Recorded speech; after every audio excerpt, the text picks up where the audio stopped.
반갑습니다. 잠깐 기도드리겠습니다. 하나님 아버지, 오늘 또 성경 개론 공부할 수 있도록 은혜 주심을 감사드립니다. 저와 배우는 우리 학생들에게 성령님의 지혜와 또 지식을 다하여 주시고, 또 몸도 건강하도록, 마음도 유쾌하도록, 영이 예수 그리스도의 보혈로 거룩하도록 저희들을 주장해 주시옵소서. 주 예수 그리스도의 이름으로 기도드립니다. 아멘. 오늘은요, 사도행전은 그야말로 신약의 선교 역사서다, 그렇게 말할 수 있습니다. 마태, 마가, 누가, 요한복음과 로마서 이하의 서신들 중간에 위치하고 있습니다. 그래서 사도행전은 복음서에 예수 그리스도의 복음이 오순절 성령 강림으로 제자들이 성령 충만받고 예루살렘과 유대와 사마리아와 땅끝까지 이르러 복음의 증인이 되고 교회를 세워나가는 그 역사들을 보여주고 있습니다. 잠시 뒤에 사도행전에 대해서 조금 더 자세히 말씀을 드리도록 하겠습니다. 그리고 오늘은요, 바울 서신에 대해서 집중적으로 공부를 하겠는데요. 먼저 바울 서신의 대표적인 서신들이 있습니다. 로마서, 고린도전서, 고린도후서, 갈라디아서, 이 네 권은요, 바울의 대표적인 교리서다, 이렇게 말씀드릴 수가 있겠습니다. 기독교 교리에 대해서 아주 체계적으로 깊이 또 분명하게 잘 설명을 해놨습니다. 이 교리서를 보면 크게 두 가지 내용이죠. 하나는 구원론, 또 다른 하나는 실천론. 그러니까 이 구원론과 실천론이 같이 가는 겁니다. 그 신앙 고백과 삶이 같이 가도록 성경이 우리에게 말씀하고 있는 것입니다. 그리고 이제 바울의 그 옥중 서신 있죠. 그 옥에서 기록한, 감옥에서 기록한 성경들입니다. 에베소서, 빌립보서, 골로새서, 빌레몬서, 엑빌골몬, 이렇게 말씀드릴 수가 있겠습니다. 그리고 이제 그 밖에 이제 데살로니가 전서와 데살로니가 후서가 있고요. 그리고 바울의 목회 서신도 유명하죠. 그 디모데 전서와 디모데 후서, 디도서, 이런 성경들을 우리가 바울의 목회 서신이라 그렇게 부릅니다. 자, 그 바울의 목회 서신, 이 목회에 관한 그런 내용들을 기록했습니다. 아까 말씀드린 대로 디모데 전서와 디모데 후서, 그리고 디도서, 이렇게 목회 서신이라고 말씀드릴 수가 있겠어요. 그리고 오늘의 마지막 성경은 히브리서입니다. 이 히브리서는 또 좀 별도로 분류를 해야 될 것 같습니다. 히브리서는 구약의 레위기와 내용이 아주 직결됩니다. 레위기에 보면 레위 지파, 그리고 그 지파의 제사장들, 그리고 대제사장들이 나왔죠. 근데 히브리서에서는요, 영원한 대제사장, 영원한 대제사장의 구원 사역에 대해서 말씀을 하고 있습니다. 영원한 대제사장은요, 예수님이죠. 예수 그리스도가 영원한 대제사장이시고, 우리 주 예수 그리스도께서 십자가 위에서 영원한 또 단번에 완성하신 그 대속의 제물이 되셔서 구원 사역을 완성하셨습니다. 여기에 대해서 히브리서가 말씀하고 있습니다. 자, 그러면 이제 우리가 그 사도행전부터 조금 더 살펴보겠는데요. 사도행전의 저자는 누가입니다. 누가는 의사였고 또 역사가였습니다. 그래서 누가가 기록한 성경이 누가복음과 사도행전인데, 누가복음은 예수님의 그 성육신부터 또 공생의 사역들, 그리고 십자가 위에서 구원을 이루시고 3일 만에 부활하시고 성천하신 거까지 기록을 했어요. 그리고 이제 누가복음이 전편이라면 사도행전은 후편인데요. 그 사도행전은 이제 예수님이 부활하시고 친히 40일 동안 많은 증거들로 자신의 부활을 증거하셨고, 그리고 제자들에게 이제 너희에게 성령이 임하시면 성령으로 세례를 받으면 권능을 받고 예루살렘과 유대와 사마리아와 땅 끝까지 이르러 내 증인이 되리라, 그렇게 말씀하시고 성천하셨습니다. 이 사도행전은 복음서들과 로마서 이후의 서신들을 연결하는 교량 역할을 하고 있습니다. 만약에 우리가 사도행전이 없다면 이 복음서에 예수님의 그 복음이 로마의 고린도시에 기타 등지에 어떤 과정을 통해서 복음이 증거되었는지 잘 알 수가 없었을 것입니다. 그래서 이 사도행전은요, 교량 역할을 하는 그런 성경으로서 굉장히 중요합니다. 이 누가는 의사답게 역사가답게 자료를 수집하는데 충실했고요. 그리고 누가복음과 사도행전을 기록할 때에 의사의 특징, 역사가의 특징대로요, 자세히 상세하게 또 체계적으로 잘 기록했다는 것입니다. 이것이 누가복음과 사도행전의 특징입니다. 누가는 바울의 전도 여행 중간에 합류한 사람이었고요. 바울의 주치의로서의 역할을 감당했습니다. 그리고 이제 누가복음과 사도행전 서두에 보면 데오빌로에게 이 글을 써보낸다는 내용이 있습니다. 데오빌로는요, 그 당시에 이방인의 고급 관리였을 것이다, 그렇게 봅니다.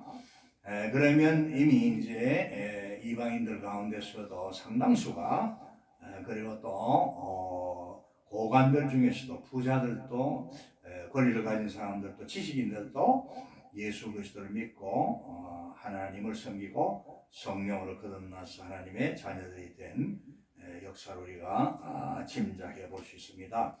이 사도행전은 AD 62년경에 기록되었습니다. 그 사도행전을 기록한 장소는 로마로 이제 우리가 파악을 하고 있습니다. 예수 그리스도의 성천 때부터 바울이 로마 옥중에 2년 정도 같이 있을 때에 이 말씀을 기록했다, 이렇게 볼 수가 있습니다. 우리가 그 사도행전 전체를 보면 전반부는 베드로를 중심으로 말씀이 기록된 걸 볼 수가 있고요. 중반부터 끝까지는요, 이제 바울 사도의 그 계종과 선교 사역을 중심으로 기록을 했습니다. 이 사도행전의 또 특징이 말이죠. 그 사도행전 28장 31절이 마지막 절인데, 우리가 이 말씀을 보면 하나님의 나라를 전파하며 주 예수 그리스도에 관한 모든 것을 담대하게 거침없이 가르치더라, 이래 되어 있습니다. 이게 끝입니다. 그래서 이제 우리가 보면 결론이 없어요. 그러니까 하나님의 나라가 계속 전파되고 예수 그리스도에 관한 복음이 담대하게 거침없이 가르쳐지고 전파되는 그런 프로세스, 진행령으로 끝이 나고 있습니다. 그래서 일명 우리가 모든 시대에 예수 믿는 사람들이, 주의 제자들이 이 사도행전의 그 성령의 역사를 받고, 그리고 전도를 계속함으로써 사도행전의 역사를 전도를 통해서, 선교를 통해서 계속 내려가야 된다, 뭐 이렇게 주장합니다. 좋은 말씀이라고 생각합니다. 바울은 여러분 특별히 그 1차, 2차, 3차 그리고 로마 행의 그 선교, 이런 그 선교를 통해서 그 당시에 여러분 소아시아, 지금은 튀르키예죠. 그리고 그 당시에 그 헬라, 마케도니아, 그리고 로마까지 가서 복음을 증거했고 교회들을 세웠습니다. 자, 그 아까 말씀드린 대로 사도행전의 전반부는 베드로 사도를 중심으로 기록이 되었습니다. 이 베드로 사도가요, 수제자로서 그 오순절 성령 강림 때, 그리고 또 초대 예루살렘 교회 때에 중심적인 역할을 했습니다. 뭐 여러 사도들이 나오고 여러분들 사도들 중에서 최초로 순교하신 분은 요한의 형이었던 야고보 사도였죠. 그리고 이제 이 베드로를 통해서 참 초대 교회가 말씀과 복음과 교리가 이렇게 정리가 되어 나간 것을 우리가 봅니다. 그리고 바울을 통해서는요, 이 복음이 세계로 이제 증거되는 그런 놀라운 역사가 일어났습니다. 바울은 여러분들이 잘 아시는 대로 사울이었지 않습니까? 교회를 그렇게 핍박하고 예수님을 그렇게 핍박했다가 다메섹 도상으로 가다가 부활하신 예수님을 만났고, 그리고 회개하고 개종했고, 다메섹 도상에 들어가서 아나니아라는 그 당시에 별로 이름이 알려져 있지 않았던 제자를 통해서 안수를 받고 성령 충만함을 받고, 그리고 또 눈에서 비늘 같은 것이 떨어지는 그런 치료를 받고, 사울, 큰 자라는 교만을 말씀하죠. 교만의 뜻을 가진 큰 자라는 이름을 버리고 작은 자, 겸손한 자, 그리스도 안에서 내가 겸손한 자가 되었다, 작은 자가 되었다는 뜻으로 바울이라고 이름을 가지게 되고, 이제 기독교 사상 세계 선교사의 위대한 그러한 업적을 남겼습니다. 우리가 이 사도행전을 보면은 사도행전 그 1장 4절, 5절, 8절 이 말씀들이 굉장히 중요합니다. 4절에 보시면 사도행전 1장 4절, 사도와 함께 모이사 그들에게 분부하여 이르시되 예루살렘을 떠나지 말고 내게서 들은 바 아버지께서 약속하신 것을 기다리라. 여기 아버지께서 약속하신 것을 기다리라. 성령님이 성령님을 보내주시겠다는 약속이었습니다. 5절에 요한은 물로 세례를 베풀었으나 너희는 몇 날이 못되어 성령으로 세례를 받으리라 하셨느니라. 여러분 여기서 이제 우리가 흔히 성령 세례는 라는 단어를 얻습니다. 성령으로 세례를 받으리라, 이 말씀을 이제 우리가 줄여서 성령 세례라 그렇게 부르게 되죠.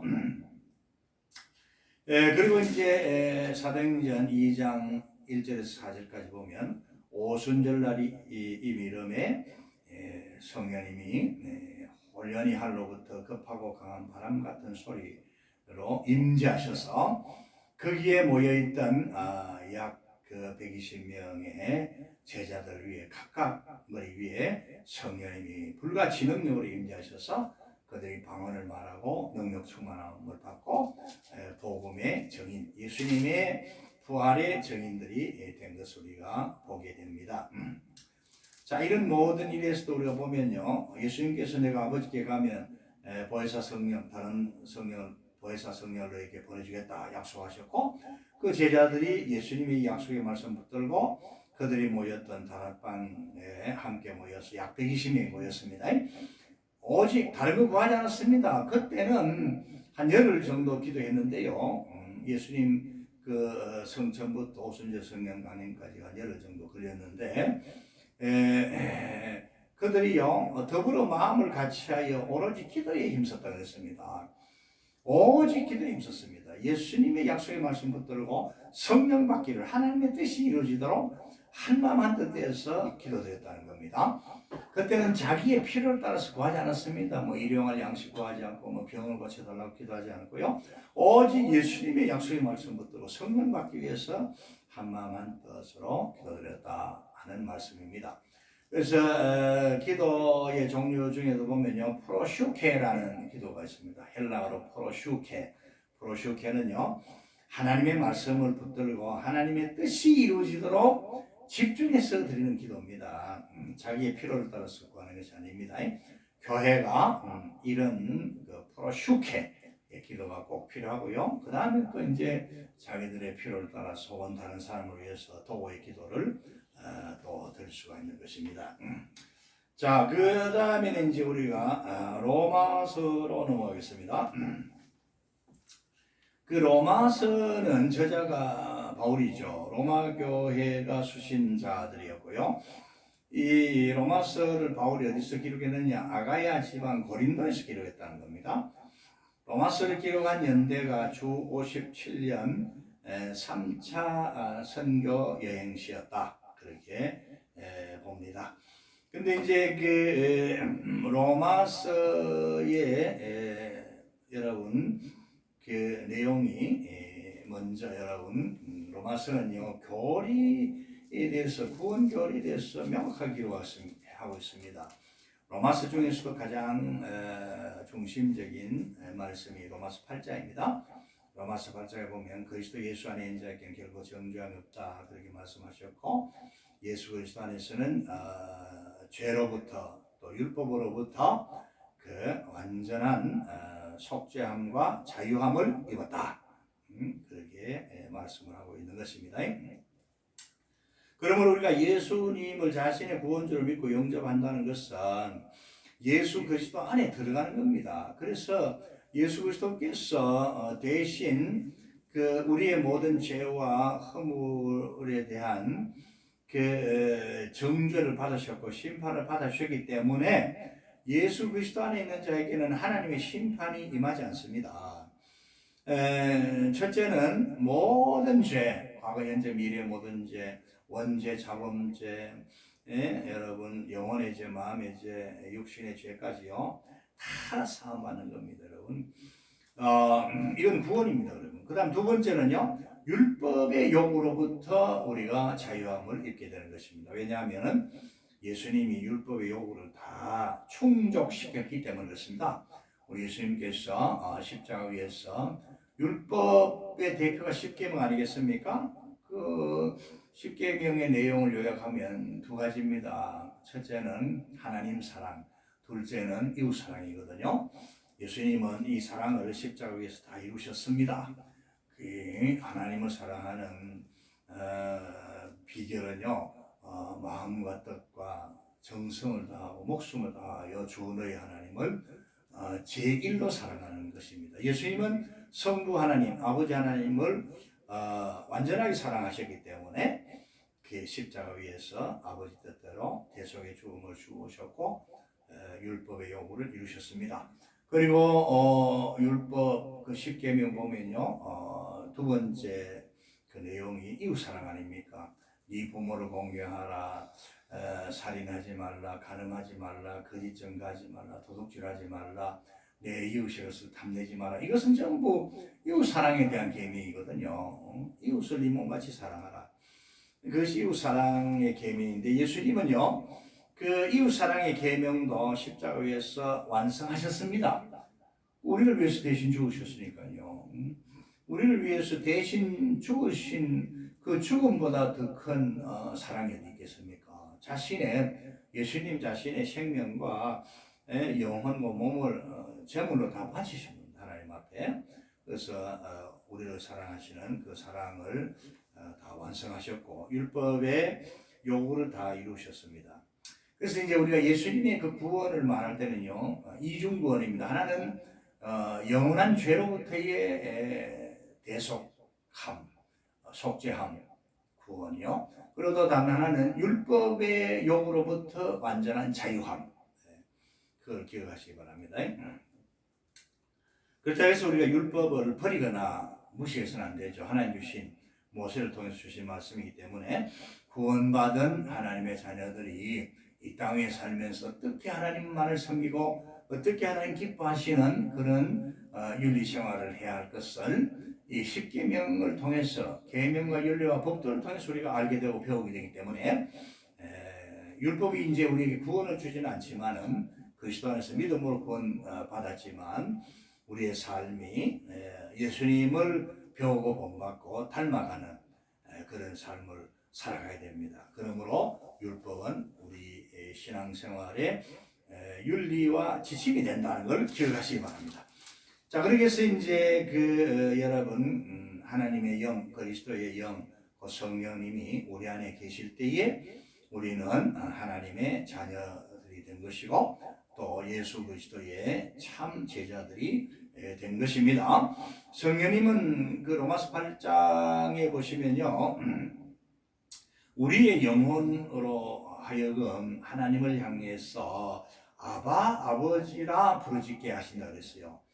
그 아바 아버지란 말은 아바는 그 아람어로 파테 아바고요. 아버지는 헬라어를 보면요 파테르입니다.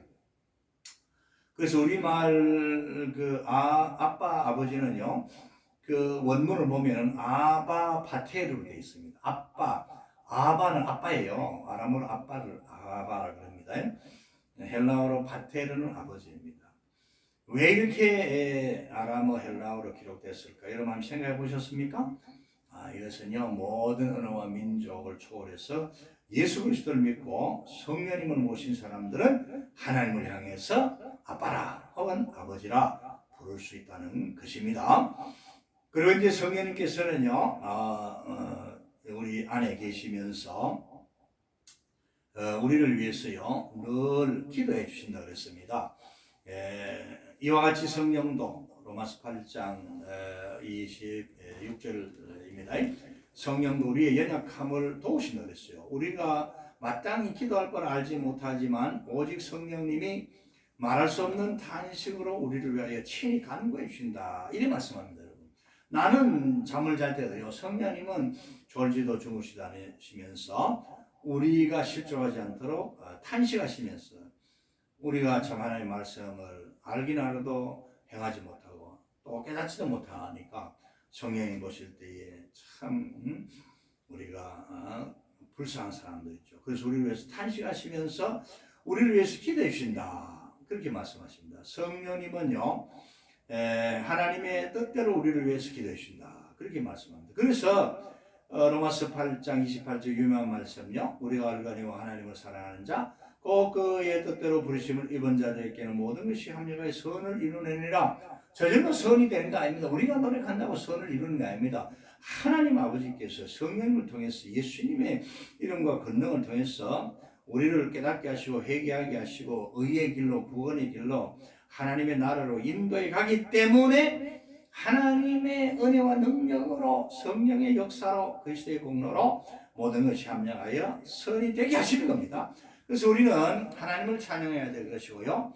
그리고 솔리데오 글로리아 오직 하나님께 영광을 올려드립니다. 그리고 모든 것이 다 하나님 아버지 은혜입니다라고 고백하게 되고 반드시 또 그렇게 고백해야 될 줄로 믿습니다. 예수님도요 성천하신 이후에 그냥 계시는 것이 아니고 쉬시는 것이 아니고요 하나님 우편에 계시면서 우리를 위하여 간구하신다 이렇게 말씀합니다. 로마서 8장 34절에 누가 정죄하리요 죽으실 뿐 아니라 다시 살아나시니 이는 그리스도 예수시니 그는 하나님 우편에 계신 자요. 잘 들으시기 바랍니다. 우리를 위하여 간구하시는 자시라. 하나님 우편에 계시면서 우리를 위해서요 끊임없이 기도해 주시는 거예요. 제 이름을 부르시면서 여러분들의 이름을 하나하나 불러가시면서요 예수님이 우리를 위해서요 아버지께 지금도 그냥 기도하시는 게 아니고 간구해 주신다 그랬습니다. 우리를 위해서 기도하시는 분 두 분 계십니다. 내 안에 와 계신 성령님, 그리고 아버지 하나님 우편한 데 계신 예수님. 그러므로 하나님 아버지께서 택하신 백성들은요 반드시 구원을 받게 되고 승리하게 된다는 그런 말씀을 드립니다. 자, 그래서요 이 세상에 어떤 일도, 어떤 권세자도, 어떤 세력도 우리를 그리스도 예수 안에 있는 하나님의 사랑에서 끊을 수 없다. 그렇게 로마서 8장 여러분 37절부터 39절을 시간 나실 때 읽어보시기 바랍니다. 거기에 그런 내용들이 기록되어 있습니다. 고린도전서로 가겠습니다. 고린도전서도 역시 사도 바울이 기록했고요. 고린도 교회에 보낸 하나님의 말씀이었습니다. 편집글 형식으로 써보냈습니다. 그 기록한 연대는 주 57년경 바울의 3차 선교 여행 중으로 파악됩니다. 에베소에서 기록한 줄 압니다. 자, 이 고린도시는요, 그 항구 도시로서 그 당시에 벌써 무역이 성행해가지고요, 돈이 많이 왕래하는 그런 도시였습니다. 돈이 많다 보니까 사치, 또 여러분 여러 가지 음란한 행위들, 도박, 이런 그 죄들도 가득했어요. 부유층들이 많았습니다. 그리고 또요, 반면에 그 가난한 사람들, 노예들도 많이 있었어요. 이런 도시가 고린도 도시였습니다. 고린도였습니다. 바울은 3차 여행 중에, 선교 여행 중에 이 고린도에서요, 18개월 동안 머물면서 성공적인 선교를 통해서 교회를 세웠습니다. 그런데 이 바울이 고린도 전도에 들어갈 때요, 굉장히 두려웠어요. 왜냐하면 바로 직전에 아덴 선교에서 좀 실패를 했거든요. 아덴은 여러분 헬라의 도시로서 철학의 도시였습니다. 바울이 그 많은 성경 지식, 헬라 지식, 그리고 또 철학 지식을 가지고 자기가 사람들을 이렇게 토론하고 그들에게 설득해서 예수님을 믿도록 만들겠다 이렇게 생각했는데 실패했습니다. 그러니까 우리가 사람이 자기의 지식과 능력을 의지하면 실패합니다. 그래서 이제 무거운 마음으로 고린도시에 들어가게 되었는데 그 침체된 바울에게 하나님께서요, 주님께서 성령으로 말씀하셨습니다. 이 고린도시에는 내 백성이 많다. 너는 두려워하지 마라. 내가 너와 함께 한다. 그런 말씀이겠죠. 자, 그래서 이제 바울이 그 말씀을 듣고요, 바울이 큰 용기를 얻고 그것이 오래 머물면서 참 이 향락과 범죄의 도시였지만은 예수 믿는 사람들이 많이 나오게 됐습니다. 그런데 이 고린도 교회의 특징 중에 하나가 또 문제가 많은 교회였어요.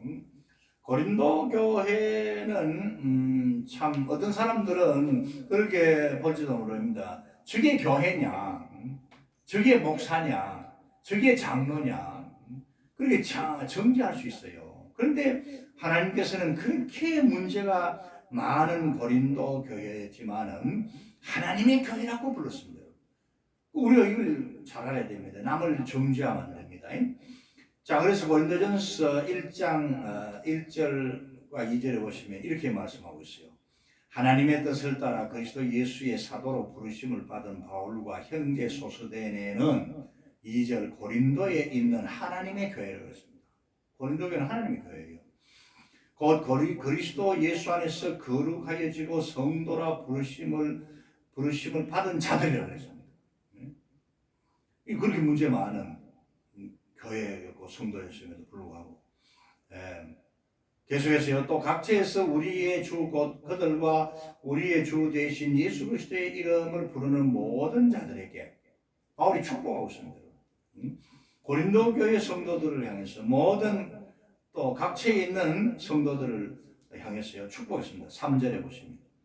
어떤 축복을 했습니까? 하나님 우리 아버지와 주 예수 그리스도로부터 은혜와 평강이 있기를 원하노라. 꼭 기억하시기 바랍니다. 고린도 교회의 문제들이 어떤 문제들이냐? 몇 가지 있습니다. 첫째는요, 파벌 문제였어요. 아주 심각했습니다, 여러분. 여러분, 개바가 베드로 아닙니까, 여러분? 그러니까 베드로파, 바울파, 아볼로파. 그리고 또 우리는 아무데도 속하지 않고 그리스도파다 이러면서 그리스도파 4개의 파로 나눴습니다. 그러니까 서로 반목 질시했어요. 이렇게 문제 많은 교회였지만 바울은 고린도전서 1장 2절에 고린도에 있는 하나님의 교회, 그리스도 예수 안에서 거룩하여지고 성도라 부르심을 받은 자들이라고 그렇게 기록했습니다. 이게 하나님의 말씀입니다.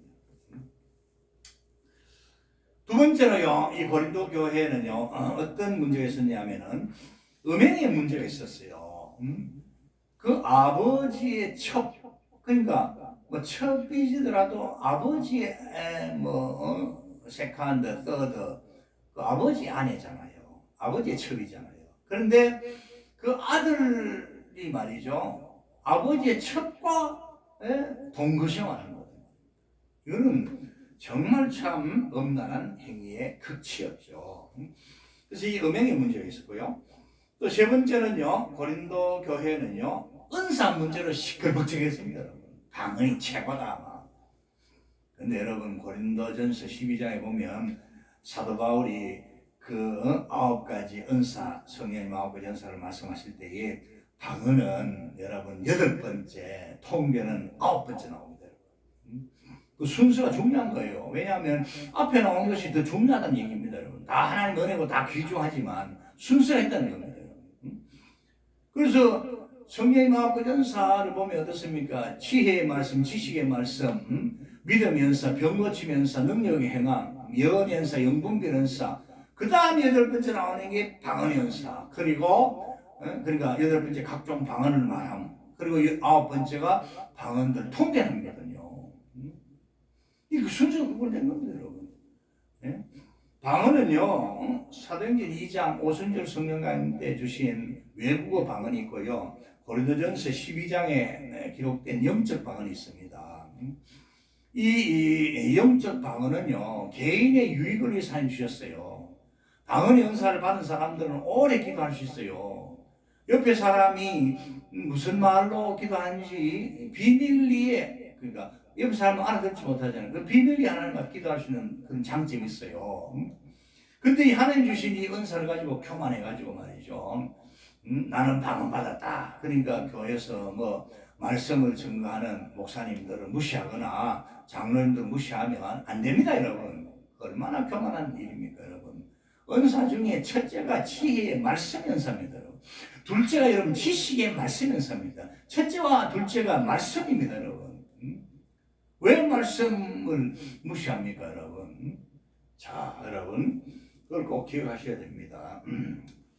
자, 그리고 이제 또 고린도 교회의 문제가요, 우상 문제와 우상의 제물을 먹어야 되느냐, 먹지 말아야 되느냐 하는 문제로 또 갈등이 컸습니다, 여러분. 바울은 어떻습니까? 바울처럼 담대한 믿음, 오직 하나님만이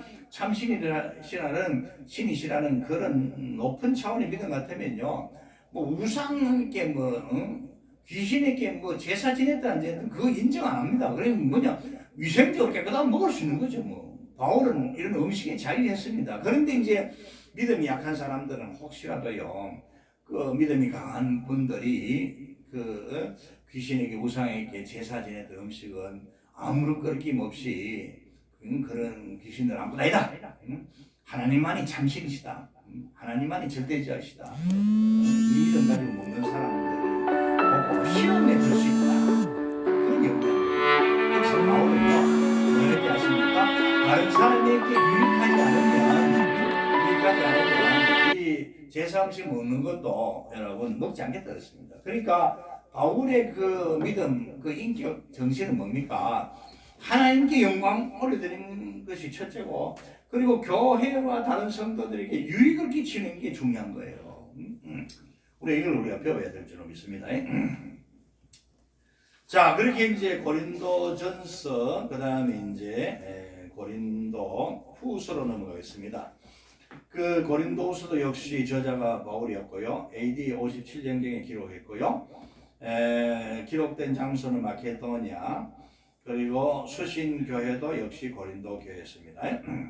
바울은 드로아에서 마게도냐로 갔고 그곳에서 디도를 만났습니다.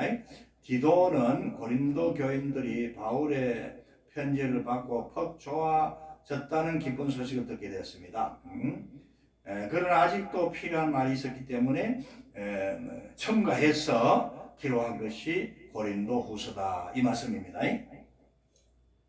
그러니까 이제 아까 제가 말씀드린 대로 고린도 교회에 문제가 많았죠. 근데 바울이 고린도 전서를 고린도 교회에 써서 보냈습니다. 그 고린도 전서를 통해서 고린도 교인들이 많이 깨닫고 좋아졌다는 거죠. 그럼에도 불구하고 아직 이제 부족한 것을 이제 바울이 알고 고린도 후서를 기록해서 보냈다는 거 여러분들 기억하시기를 바랍니다. 자, 그래서 이제 그 고린도 후서의 내용을 보면 1장 1절부터 11절까지가 서론이고 1장 12절부터 7장 16절까지가 바울이 고린도 교회와 그 교회의 문제들을 말씀하고 있고요. 그 다음에 고린도 후서 8장 1절부터 9장 15절까지 그 예루살렘이 가난한 성도들을 위해서 연보해야 될 것을 말씀했고요. 그 다음에 고린도후서 10장 1절에서 3장 10절까지가 바울이 자기 사도직의 권위를 말했습니다. 그리고 이제 결론으로 권면과 문안과 축도를 한 겁니다. 사실 고린도 교회는 부자 교회잖아요. 아까 제가 말씀드렸잖아요. 그렇기 때문에 헌금 많이 해서 구제도 하고 선교도 할 필요가 있었다, 이렇게 말씀을 드립니다. 이제 갈라디아서로 가겠습니다. 갈라디아서는요 역시 이제 그 바울이 기록했습니다. 기록한 때는 주 53년에서 56년경 에베소에서 바울이 기록했다, 그렇게 우리가 보는 겁니다. 갈라디아는요 여러분 여기에 보면 복음과 율법에 대해서 말씀을 하고 있습니다. 갈라디아서에 보면 말이죠, 그 당시에 여러분들 그 거짓 선지자들이 교회에 들어와서 말이죠 어지럽혔어요. 다른 복음들을 막 전했어요. 그 내용이 뭐냐 하면 예수님만 믿는다 그것만 게 아니고 율법도 지켜야 한다. 모세 율법도 지켜야 되고 할례도 받아야 된다. 이렇게 얘기하는 거예요. 이것이 이제 예수님의 십자가 위에서 완전하게 이루신 그 구원을 훼손시킨 겁니다. 이게 율법적 복음주의라고 그럽니다. 이거 이단입니다, 여러분.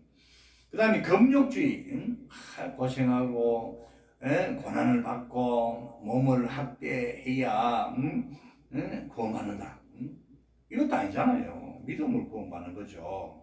그리고 또 조상들의 유전을 중요시 여겨야 된다. 그것도 여러분 조상들의 유전이라는 게 유대 장로들과 바리새인들의 그 여러분 왜곡된 해석들, 잘못된 해석들 아닙니까? 그거는 모세율법에서도 벗어난 것이고 여러분 구약에 그 이미 말씀드렸죠. 토라 율법서, 그 다음에 네비임 선지서들, 그리고 케투빔 성문서들, 구약 모든 말씀이 본질에서 벗어난 겁니다. 그렇기 때문에 우리는 항상 말이죠 하나님의 말씀의 본질로 돌아가야 된다. 이것이 칼빈주의 신학이고 이것이 개혁주의 신앙입니다, 여러분. 성경으로 돌아가자. 한번 따라해 보시겠습니다. 성경으로 돌아가자. 항상 사람들은 어떻습니까? 성경에서 자꾸 멀어지려고 합니다. 자기의 생각대로, 자기의 뜻대로, 자기의 주관대로, 자기의 유익대로, 자기 기분대로 그렇게 살려고 합니다. 이게 인간의 타락된 본성이에요. 이건 누구에게나 다 있습니다, 여러분. 가만 놔두면 자꾸 하나님 말씀에서 멀어지는 거예요. 또 그러다가 성경을 좀 알면 자기 합리화를 시킵니다. 아이고, 뭐 내가 약해가지고 내가 뭐 부족해가지고 사람들은 다 그렇지. 합리화시킵니다. 스스로 위로합니다. 그러면 안 됩니다, 여러분. 하나님 앞에서 자신을 돌아봐야 돼요. 남의 눈에 있는 들보를 보기 전에, 남의 눈에 있는, 죄송합니다. 남의 눈에 있는 티끌을 보기 전에 내 눈에 있는 들보를 먼저 봐야 됩니다, 여러분. 내 눈에는 더 큰 들보가 아니고 다 그렇습니다. 너나 할 것 없이요. 목사 장로 할 것 없이요. 다 자기를 먼저 성찰해야 돼요. 그리고 자기가 먼저 회개하고 조심스럽게 다른 사람에게 권면할 수가 있는 겁니다. 기억하시기를 바랍니다, 여러분. 자, 갈라디아서에서는요, 바른 복음은 없다. 저주를 받을 것이다. 오직 예수, 오직 믿음, 오직 성령 안에서의 거듭남, 오직 하나님의 절대 주권 안에서의 선택, 이게 다 하나입니다, 하나입니다. 이 구원의 복음은요, 하나예요. 우리의 율법적 의나 선행이나 구제나 착함이나 이런 것들이 우리 구원에 무슨 일정한 역할을 하는 것이 전혀 아닙니다, 여러분. 오직 구원은 예수 그리스도의 공로, 100% 예수 그리스도의 공로를 내가 성령님 안에서 거듭나서 믿고 하나님만 섬기는 겁니다. 믿음으로 구원받는 거예요. 그러면 율법의 행위, 선행, 구제, 착함은 뭡니까? 그거는 이제 하나님의 자녀로서의 삶, 그리고 하나님의 영광을 위해서 사는 삶, 우리가 추구해야 할 삶, 그리고 어떻습니까? 열매를 맺는 삶이지 구원에 영향을 주는 게 아니다 이 말입니다. 죽기 전에 여러분 어떤 면에서 제가 볼 때 그렇습니다. 평생 악행하다가 죽음 직전에 십자가 달려서 숨이 끊어져 가면서 예수 믿었던 회개한 강도 구원받았잖아요. 그 사람 예를 보면 여러분들이 확실히 복음은 전적인 예수 그리스도의 공로다. 오직 믿음으로 받는다. 이걸 기억하시고 교회에서 열심히 충성 봉사 하심으로써 구원받는 게 아닙니다. 그것은 하나님께서 주신 구원을 감사하는 성도의 마땅한 그런 태도고 또 맡은 자의 구할 것은 충성이라 했으니 충성하는 것이고 선행하고 구제하고 또 헌금 많이 하는 것은 하나님의 일을 위해서 하는 것이지 내 구원을 위해서 하는 것이 아니고 하나님께서 우리에게 그렇게 착하게 또 주의 일을 위해서 많이 힘쓰면 하나님 복을 주시고 상급을 주시는 거죠. 구원에다가 상급을 더하여 주시는 것이지 이 구원에는 다른 불순물이 없습니다, 여러분. 이게 순복음이에요. 순수한 복음입니다. 꼭 기억하시기 바랍니다. 갈라디아서가 그걸 강조하고 있습니다, 여러분. 자, 이제 옥중서신으로 가겠습니다. 옥중서신은요, 바울이 옥에서 기록한, 감옥에서 기록한 성경인데요. 햇빌골문 따라해 보시겠습니다. 햇빌골문, 그러니까 에베소서, 빌립보서, 골로새서, 빌레몬서 이 네 성경이 옥중서신입니다. 자, 여러분들, 사랑하는 성도 여러분들, 사랑하는 우리 학생 여러분들, 바울은요, 자유의 몸일 때는 이것저것 성령님이 인도하시는 대로 몸을 아끼지 않고 가서 복음을 증거하고 교회를 세웠고요. 옥에 갇혔을 때는 또 기도하고 말씀을 묵상하고 찬송하고요. 성경을 기록했습니다. 그래서 바울은 뭐라고 고백했습니까? 자신은 자유의 몸일 때나 갇혀있을 때나 다 그리스도의 복음의 진보를 이루어간다는 그런 뜻으로 말했습니다, 여러분. 그러니까 환경과 시간을 탓한 게 아니에요. 이것이 바울의 위대한 믿음이었고요. 바울이 깨달은 놀라운 진리였습니다, 여러분. 이게 바울의 영적 통찰력이었습니다, 여러분. 자, 옥중서신은요, 그 옥에서 한 일을 다시 조금 간추려 말씀드리겠습니다. 우리 교재에 있습니다. 1. 가이사의 궁에 전도했다. 2. 파수꾼에게. 그 다음에 3. 차전무리들에게 전도했다. 4. 서신을 기록함으로, 성경을 기록함으로 기독교의 초석을 마련한 일들을 했다. 여러분, 참 얼마나 놀라운 일들을 했습니까? 자, 이 옥중서 시인을 기록한 연대가요, 주 61년경 정도 됩니다. 이 옥중서 시인을 기록한 곳은 로마 옥중이었습니다. 저자는 역시 바울이었고요. 자, 에베소서로 넘어가겠습니다. 에베소서, 옥중서 시인 첫 번째 에베소서요. 에베소는요, 소아시아의, 그 당시 소아시아의 대도시였습니다. 지금의 튀르키예죠. 그런데 이 에베소에는요, 마술과 아데미 신전, 우상숭배로 유명했어요. 마술과 우상숭배의 도시였습니다. 바울이 1차 전도 여행 때에 이 에베소에 가서요, 여러분 잠시 체류했고요. 그 다음에 2차 그 선교 여행 때 다시 들려가지고요, 3년을 체류했습니다, 여러분. 에베소스의 여러분 도란노석은 유명하잖아요, 그죠? 여러분 하나님 말씀을 가르쳤어요. 내가 3년이나 밤낮 쉬지 않고 눈물로 각 사람으로 훈계하던 것을 기억하라. 에베소 3년 동안 바울은요, 밤낮 쉬지 않고 눈물로 각 사람들을 훈계하고 교회를 세웠습니다. 그래서 이 에베소 교회가요, 기독교 역사에 차지하는 비중이 큽니다. 에베소 교회의 에베소스의 총 주제는요, 그리스도 안에서 통일되라는 권면과 진리에 대한 교훈입니다. 그리고 이 에베소의 내용 보면 1장부터 3장까지는 천륜, 그 교리적 부분, 하나님을 어떻게 생각할 것인가 이에 대해서 말씀을 기록했고요. 4장부터 6장까지는요, 이웃, 인륜의 도덕, 윤리, 성도의 실천 생활 부분에 대해서 그렇게 기록했습니다. 에베소스의 중심 사상은요, 그리스도의 몸, 교회죠. 그리스도의 몸은 교회입니다. 교회를 비유하는데, 교회를 든든히 세워갈 것을 거의 말씀했습니다. 옛사람을 벗어버리고 새사람 옷을 입어라. 그렇게 이제 권면했고요. 그리고 바울은요, 이방인이나 유대인이나 다 예수 그리스도 안에서 한 형제다, 한 몸이다. 이것을 강조했습니다. 자, 여러분들 에베소서에 보면 말이죠. 특별히 여러분들 성경을 우선 잘 보시기 바랍니다. 갈라디아서 다음에 이제 에베소서 아닙니까, 그죠? 에베소서 6장 10절에 보면 하나님의 전신갑주에 대해서 말씀하고 있습니다. 6장 10절 끝으로 너희가 주 안에서와 그 힘의 능력을 강건하여 주고 마귀의 관계를 능히 대적하기 위하여 하나님의 전신갑주를 입으라 했어요. 마귀의 관계를 능히 대적하기 위해서 하나님 전신갑주를 입어야 됩니다.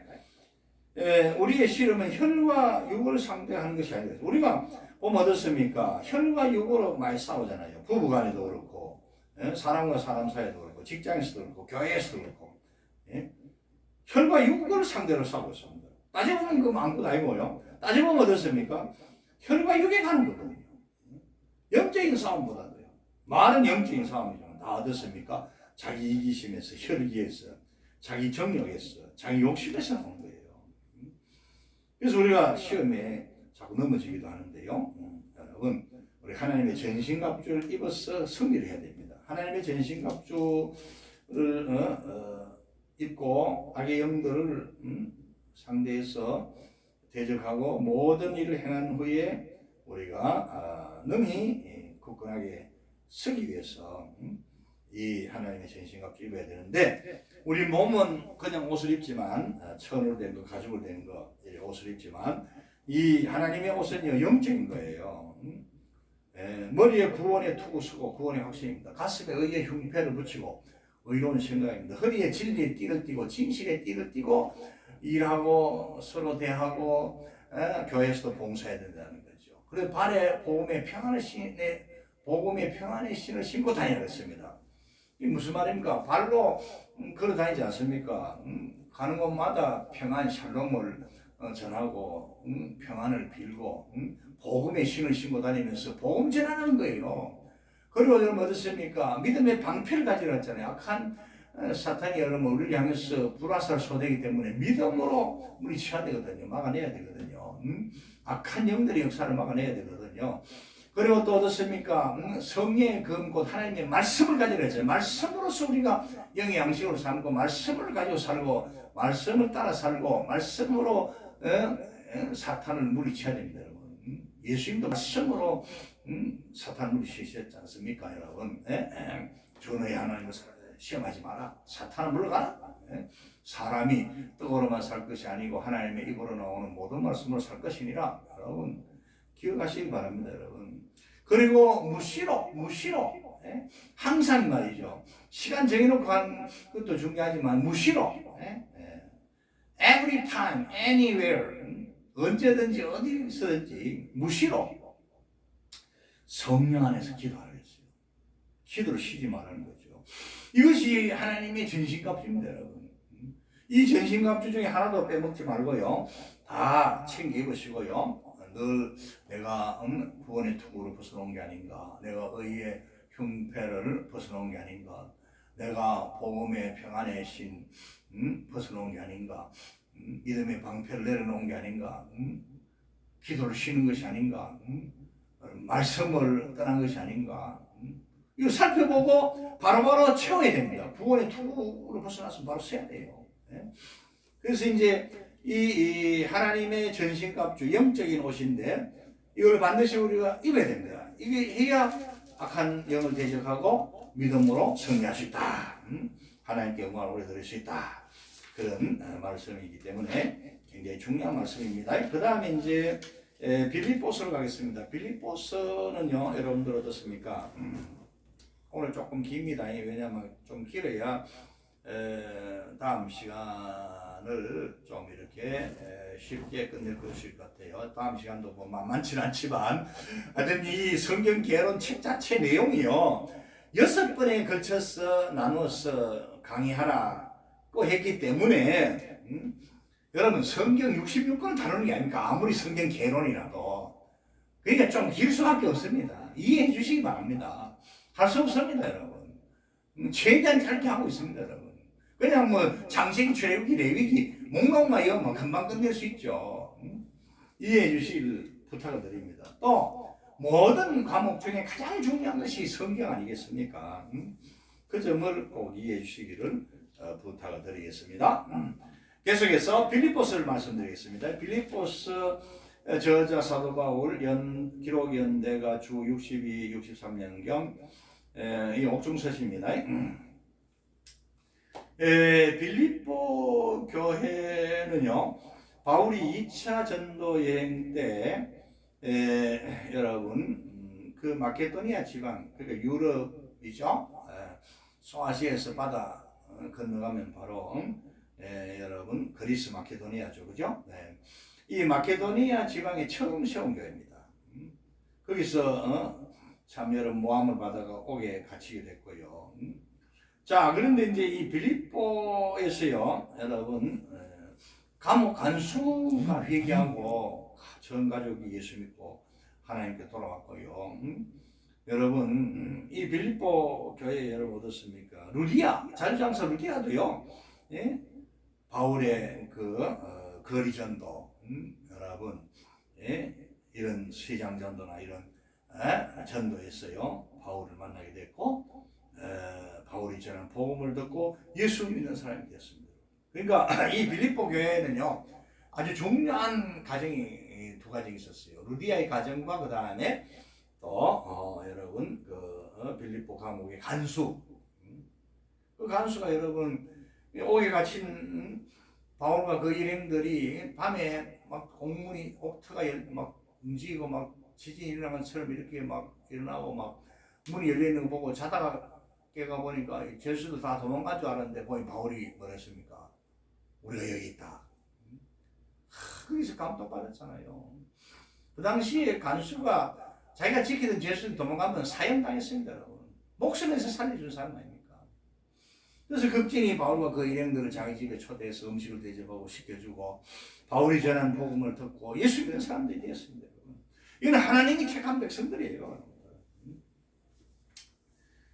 빌립보서 중에서 여러분들 여러분 유명한 말씀은 빌립보서 2장 너희 안에 이 마음을 품으라 곧 그리스도 예수의 마음이니 그는 근본 하나님의 본체시나 하나님과 동등됨을 취할 것으로 여기지 아니하시고 오히려 자기를 비워 종의 형체를 가지사 사람들과 같이 되셨고 사람의 모양으로 나타나사 자기를 낮추시고 죽기까지 복종하셨으니 곧 십자가에 죽으십니다. 이러므로 하나님이 그를 지극히 높여 모든 이름 위에 뛰어난 이름을 주사 하늘에 있는 자들과 땅에 있는 자들과 땅 아래에 있는 자들로 모든 무릎을 예수의 이름에 꿇게 하시고 모든 입으로 예수 그리스도를 주라 시인하여 하나님 아버지께 영광을 돌리게 하셨느니라. 할렐루야. 바울의 입을 막으면 안 됩니다. 바울은 하나님의 말씀의 사자이기 때문에 여러분 일부 교인들이 말이죠. 바울의 모습 보니까 초라하고 키도 아마 작은 것 같아요. 다리도 안 장다니고 뭐 대머리고 무시하고 업신여기고 주의 종을 업신여기면 안 됩니다. 그에게 하나님의 말씀을 주셨잖아요. 바울이 과거에 얼마나 교회를 핍박한 악한 자였습니까, 여러분. 바울의 목적은요, 교회를 이 세상에서 완전히 없애버리는 것이었습니다. 그런 자가 회개하고 하나님의 택함 받아가지고요, 위대한 주의 종으로 서있기 때문에 우리가 인간 바울을 보는 것이 아니고 하나님의 종, 예수 그리스도의 사도 바울을 보는 거예요. 그 입에서 나오는 말씀을 우리가 존중히 여기는 거예요. 바울을 무시하고 바울을 비난하고 바울을 여러분 발로 차버리고 깔아뭉개버리면 바울을 세운 하나님께 대적합니다. 이거 우리 알아야 됩니다, 여러분. 네.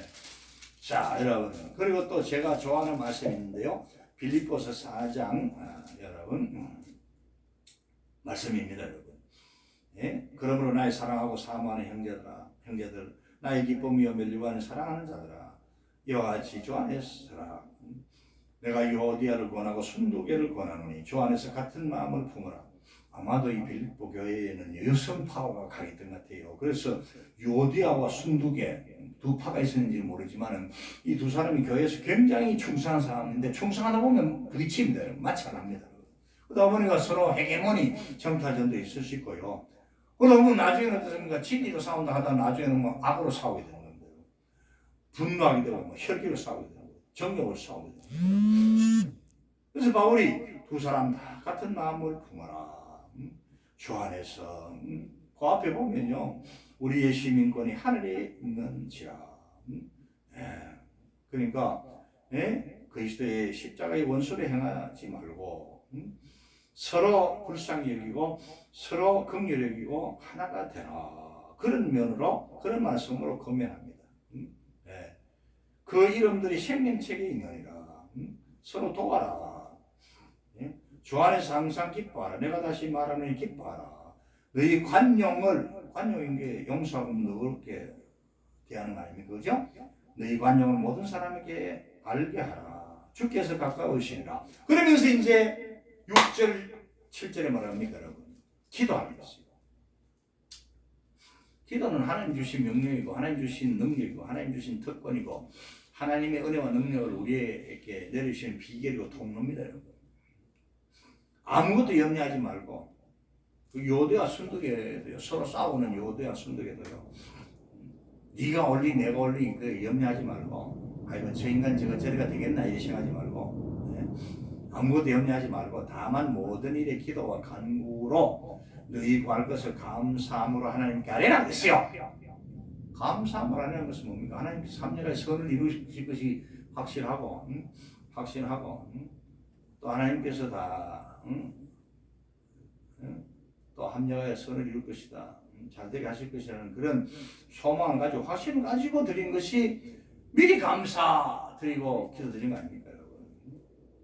7절에 보면 빌립보서 4장 7절에 그리하면 그렇게 기도드리면 모든 지각에 뛰어난 하나님의 평강이 우리의 지식, 지혜, 우리의 노하우, 우리의 경험, 우리의 기술 이 모든 걸 다 초월하시는 분이 하나님이십니다. 전지전능하신 하나님입니다. 우리를 너무 잘 아십니다. 완벽하게 아십니다. 그런 하나님께서 그리스도 예수 안에서 너희 마음과 생각을 지키시리라. 깨닫게도 하시고 또 알게도 하시고 아이고 내가 참 미안하다 내가 잘못했다 이렇게 또 생각하게 하시고 평안도 주시고 평안도 주시는 하나님의 은혜거든요. 그러니까 기도하라 하는 그런 말씀을 여러분 드립니다. 자, 그 다음에 이제 골로새서 넘어갑니다. 골로새서 또 역시 저자 바울 로마 옥중에서 기록했고 주 61년 63년경에 기록했고 골로새 성도들에게 보낸 말씀했습니다. 근데 바울의 제자 중에는요, 여러분 에바브라 디도라는 사람이 있어요. 이 에바브라 디도는요, 여러분 참 훌륭한 분입니다. 그래서 골로새는요 에바브라 디도의 고향이었는데 여러분 이 에바브라 디도가요 바울에게 왔어요. 수종 들었어요. 그러다 병이 들었어요. 죽게 되었어요. 이 소식을 들은 골로새 교인들이 얼마나 걱정했겠습니까? 자, 이 에베소에서 여러분 또 많이 떨어져 있는 이 골로새 여러분 이 로마 오게 같이 아마 바울을 찾아온 거예요. 그래서 바울이 여러분들 에바브라를 위해서 얼마나 걱정했어요. 기도했어요. 그런데 하나님께서 에바브라 디도를 치료해가지고 골로새 교회로 돌려보낸 거예요. 얼마나 기쁘고 감사합니다. 그래서 이 골로새 교회의 사정을 에바브라를 통해서 들었기 때문에 이 은혜의 복음을 기록해가지고 보낸 겁니다. 어떠한 도전과 시련과 고난 중에서도 승리할 것을 권면했고요. 이단 사설의 침투에 대해서요 너희가 여러분 어떻습니까? 든든히 설하겠습니다. 진리 가운데 굳건히 설하겠죠. 사람들의 유전이나 초등학문, 천사숭배, 금욕적 계율과 형식주의에 빠지지 말고 오직 하나님의 말씀, 예수 그리스도의 복음에 믿음으로 굳게 서고 그리고 모세를 통해서 준 하나님의 율례와 법도들을 잘 배워서 그 삶 가운데서 구원받은 하나님의 자녀들로서 그 말씀들을 실천하며 살아가. 그렇게 이제 여러분 당부를 한 겁니다, 여러분. 자, 그 다음에 이제 빌레몬서로 가겠습니다. 이 빌레몬서는요, 여러분들 보시면 여러분들 참 부유한 사람 빌레몬과 그의 노예였던 오네시모에 관한 내용입니다. 바울이 로마 오게 같이 있을 때요, 오네시모라는 사람이 찾아왔어요. 이 오네시모가 여러분 골로새 지방의 부자였던 기독교인 빌레몬 집의 노예였습니다. 근데 아마도 이 오네시모가 잠깐 잘못 생겨가지고 주인의 돈을 훔쳐가지고 도망을 나온 것 같아요. 근데 그 당시는요 노예에게는요 이 몸에 인두 같은 걸 지져놨기 때문에 어디 가도요 노예로서 여러분들 신분이 드러나 버립니다. 그러면 체포해가지고 그 주인에게 돌려버립니다. 그러면 주인이요 죽이든 살리든 주인 뜻대로 합니다. 근데 이 오네시모가 여러분 바울을 찾아온 거예요. 바울을 찾아와서 오네시모가 주인 집을 나와보니까 갈 데가 없잖아요. 그래서 먼 길을 걸어서 여러분 걸어서 왔겠죠. 자동차가 있었겠습니까? 그래서 감옥에 갇혀있던 바울을 찾아왔어요. 사정을 얘기했습니다. 그리고 오네시모가 바울이 전하는 예수 복음을 듣고요 회개하고요 변화의 새 사람이 됐어요. 그래가지고 이제 바울이 오네시모 손에 빌레몬서 성경을 편지글을 써서 보냈어요. 그 내용이 뭡니까, 여러분? 빌레몬은 이제 바울을 대하듯이 이 오네시모 노예지만 형제처럼 대해주기를 바라고 용서해주라. 그리고 혹시 필요하면 내가 다음에 들려서 돈을 내가 갚겠다. 바울이 무슨 돈이 있습니까, 여러분? 천막 장사하면서 빌립보 교회나 이런 교회에서 좀 보내준 그런 헌금으로 선교를 다녔는데 무슨 돈이 있겠습니까? 그런데 참 옥중에서 낳은 복음의 아들 오네시모를 위해서 용서해 주라고 그러기에 주인 빌레몬에게 사정하면서 필요하면 내가 다음에 그 보상도 해주겠다. 이건 바울의 진심입니다. 그런데 빌레몬이요 훌륭한 사람입니다. 사람 이분이요 아주 인기 훌륭한 부유한 그리스도인이었는데 자기 아들도 아키포 교회사에 의하면 나중에 감독이 된 그런 아들이었죠. 그래서 빌립보는 오네시모를 용서해줬고 바울이 전해준 편지를 잘 읽고 그대로 실천한 줄 압니다. 그리고 바울에게 뭔 돈을 갚아야 할겠습니까, 여러분? 다 탕감해 줬을 것이고, 예? 빌레몬은 여러분 어떻습니까? 안 그래도 주님으로부터 돈 많이 받은 사람이 부자입니다. 자기 집에 교회를 세운 것 같아요. 네. 자, 여러분들 그렇게 이제 우리가 보게 되고요. 그 다음에 여러분들 데살로니가 전서, 데살로니가 후서까지만 하겠습니다. 목회서신부터는 마지막 시간에 하도록 하겠습니다. 이게 이제 내용이 참 많네요. 죄송합니다. 제가 죄송하네요. 내용 너무 많다 보니까 하는 저도 힘들고 어느 학생들도 여러분 그렇게 좀 힘이 들지 않겠나 이런 생각이 듭니다. 시간이 많이 갔기 때문에 여기서 끝내겠습니다. 데살로니가 전서부터 이제 데살로니가 후서, 목회서신, 그 다음에 공동서신, 그러니까 요한계시록까지요. 마지막 시간에 하도록 하겠습니다. 이것도 분량이 만만치 않습니다. 기도 많이 해주시고요. 또 전하는 전하, 강의하는 전하, 또 배우는 여러분들이 지치지 않도록 은혜로 성령님께서 건강 주시고 평안한 마음, 기쁜 마음도 주셔서 잘 가르쳐 잘 배울 수 있도록 그렇게 기도하면 좋겠습니다. 대단히 감사합니다. 이상으로서 오늘의 강의를 마치도록 하겠습니다. 할렐루야.